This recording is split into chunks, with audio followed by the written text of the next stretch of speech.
Guys, hand gloves की factory कहाँ पर लगाना हमें वारा खाएगी और कौन सी जगह से हमें इसकी मशीनरी अच्छे रेटों के ऊपर मिलेगी, साथ ही साथ कितने की हमें इसकी मशीनरी मिलेगी और क्या हम इसको जो है आउट ऑफ सीजन देखें। हैंड ग्लव्स का जो बिजनेस है ना, ये बेसिकली सबको पता है कि ये सर्दियों के अंदर ज्यादा लोग लेते हैं और ये एक सीजनल काम है। कुछ सीजनल काम गर्मियों के अंदर चलते होते हैं, कुछ सीजनल काम ऐसे हैं जो कि सर्दियों के अंदर स्पेसिफिकली चलते होते हैं मगर वो गर्मियों के अंदर नहीं चलते होते। बट हम क्या ऐसे कोई प्रोसीजर कर सकते हैं कि जिससे हैंड ग्लव्स का काम जो है हम सर्दियां गर्मियां अपना चला सकें? बिल्कुल हम कर सकते हैं। उसके भी कुछ तरीकेकार होते हैं। उन प्रोसीजर्स को अगर हम फॉलो करेंगे तो आउट ऑफ सीजन भी हम इसका माल बेच सकेंगे और काफी ज्यादा आसानी से बेच सकेंगे। इतनी ज्यादा प्रॉब्लम नहीं है इसके अंदर, क्योंकि इसकी डिमांड जो है वो सीजन के अंदर इतनी ज्यादा हो जाती है कि अगर आपके पास आउट ऑफ सीजन की मैन्युफैक्चरिंग का कोई स्टॉक बच भी जाए तो वो सीजन के अंदर ऑटोमेटिकली सेल आउट हो जाएगा। अब इसकी फैक्ट्री अगर कोई पाकिस्तान में लगाना चाहे तो इसकी जो मशीनरी है वो इतनी ज्यादा जगह यूटिलाइज नहीं करती। आप अपनी बैठक के अंदर भी इसकी फैक्ट्री लगा सकते हैं। काफी छोटी सारी इसकी मशीनरी है जो कि ऑटोमेटिकली चलती है। ऑटोमेटिकली उसमें पूरी की पूरी ये प्रोडक्ट आपको तैयार करके दे देनी है। बट कुछ स्पेसिफिक एरियाज है जहां पर इसकी फैक्ट्री अच्छे तरीके से आप ज्यादा चला सकते हैं और उनमें से मेजर जो सिटी है वो हमारा फैसलाबाद है। अगर एक जगह के ऊपर एक चीज की मैन्युफैक्चरिंग बहुत ज्यादा चल रही हो तो ऑटोमेटिक बात है कि वहां पर उस चीज की होल सेल भी बहुत ज्यादा अच्छे लेवल के ऊपर हो रही होगी। इस वजह से अगर कोई फैसलाबाद के अंदर ये बिजनेस स्टार्ट करेगा तो वो अपनी सेल जो है वो काफी ज्यादा आसानी से पकड़ सकता है, क्योंकि वहां पर होलसेल की मार्केट है बहुत ज्यादा। इस चीज की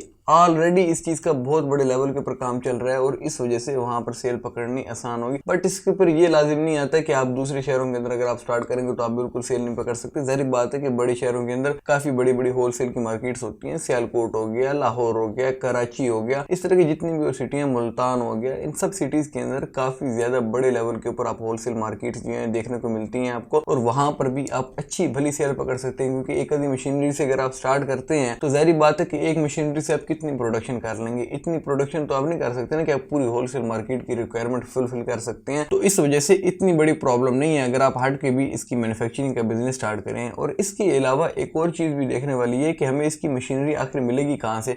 देखिए, इसकी मशीनरी हमें पाकिस्तान के अंदर से भी प्रोवाइड हो जाती है और पाकिस्तान की जो लोकल मशीनरी है वो जाहिर बात है कि आपको उस क्वालिटी की प्रोडक्शन प्रोवाइड नहीं कर सकती जिस क्वालिटी की प्रोडक्शन आपको चाइना से अगर आप मशीनरी मंगवाएंगे तो उसके अंदर प्रोवाइड होगी। और चाइना के अंदर आपको ये मशीनरी चांगसू प्रोविंस के अंदर मिलेगी। चांगसू प्रोविंस के अंदर भी एक एरिया है चांगशू। चांगशू बेसिकली कंट्री साइड का एरिया है। वहां पर भी आपको काफी ज्यादा इसके सप्लायर्स देखने को मिल जाएंगे और भी डिफरेंट एरियाज है जहां पर आपको इनके सप्लायर्स देखने को मिल जाएंगे। एक सप्लायर आपको आपकी स्क्रीन पर शो भी हो रहा होगा, उसकी डिटेल्स आपको शो हो रही होंगी स्क्रीन के ऊपर। आप इनके साथ भी रब्ता कर सकते हैं और भी मुख्तलिफ जो सप्लायर्स हैं उनके साथ आप रब्ता कर सकते हैं। और इस मशीनरी की जो प्राइस है, बेसिकली मैं प्राइस ज्यादातर अपनी वीडियोस के अंदर नहीं बताता होता। हमारी एक मुकम्मल प्लेलिस्ट है मैन्युफैक्चरिंग बिजनेस के ऊपर, उसके अंदर हमने काफी ज्यादा मैन्युफैक्चरिंग बिजनेस की जो मशीनरी है उनके बारे में आपको बताया कि कौन कौन सी मशीनरी आपको कौन कौन सी जगह से मिल सकती है। और इसके अंदर मैंने कभी भी प्राइस के नहीं बताया। उसकी सबसे बड़ी रीजन ये है कि प्राइस अप डाउन होती रहती है with the passage of time, dollar के रेट की वजह से और चाइना के अंदर अपनी फ्लक्चुएशन की वजह से वहां पर भी इन्फ्लेशन का इंपैक्ट पड़ता है, वहां पर भी डॉलर का इंपैक्ट पड़ता होता है और उस वजह से उनकी भी प्राइसेस अप डाउन होती हैं। तो इस सब के मद्देनजर रखते हुए मैंने प्राइसेस कभी भी नहीं बताई, लेकिन अब मैं आपके साथ मशीनरी की कीमत भी शेयर किया करूंगा। लेकिन याद रखिएगा कि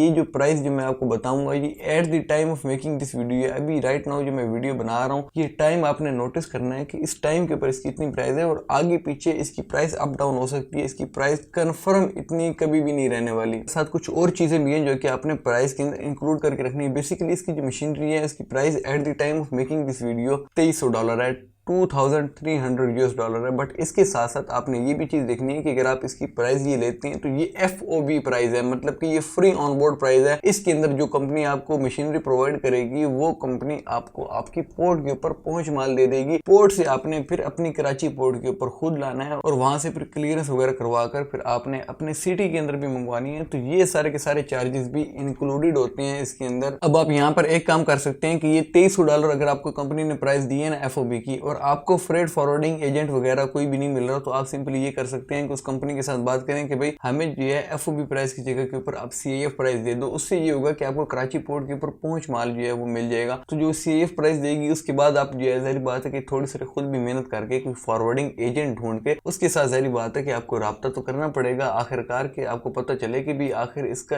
इन रियल फ्रेट क्या चल रहा है इस वक्त मार्केट के अंदर। और ये बात मैंने मुकम्मल तफसीलात से समझाई हुई है एक वीडियो के अंदर, वो वीडियो आप देखेंगे करेंगे तो आपको मुकम्मल तौर पर समझ लग जाएगी कि फ्रेट फॉरवर्डर आपको कैसे ढूंढना है। साथ ही साथ आपको ड्यूटीज की भी जरूरत होगी कि आपने ड्यूटीज को कैसे कैलकुलेट करना है। वैसे हमारी एक मुकम्मल तौर पर इंपोर्ट एक्सपोर्ट बिजनेस के ऊपर एक प्लेलिस्ट भी अवेलेबल है। उस प्लेलिस्ट को देखने से आपको ये फायदा होगा कि आपने कोई भी सामान चाइना से मंगवाना है तो आपको उसकी अल से लेके ये तक काफी ज्यादा हद तक समझ लग जाएगी कि मैंने क्या क्या काम करने हैं। आपको जाहिर बात है कि अगर आप कोई सामान मंगवा रहे हैं तो आपको कंपनी वेरिफिकेशन भी करनी पड़ेगी। आपको चेक करना पड़ेगा कि वो कंपनी कैसी है, क्या वो कंपनी धोखा देने वाली तो नहीं है। इसके ऊपर भी हमने काफी डिटेल में वीडियो बनाई है कि आप वो कंपनी की वेरिफिकेशन कैसे कर सकते हैं। इसके बाद आपने कंपनीज ढूंढनी कैसी है, आपने सस्ते रेट कैसे तलाश करने हैं, हमारी उस प्लेलिस्ट के अंदर आपको इन सब चीजों के जवाब मिल जाएंगे। Well that's all for it दो।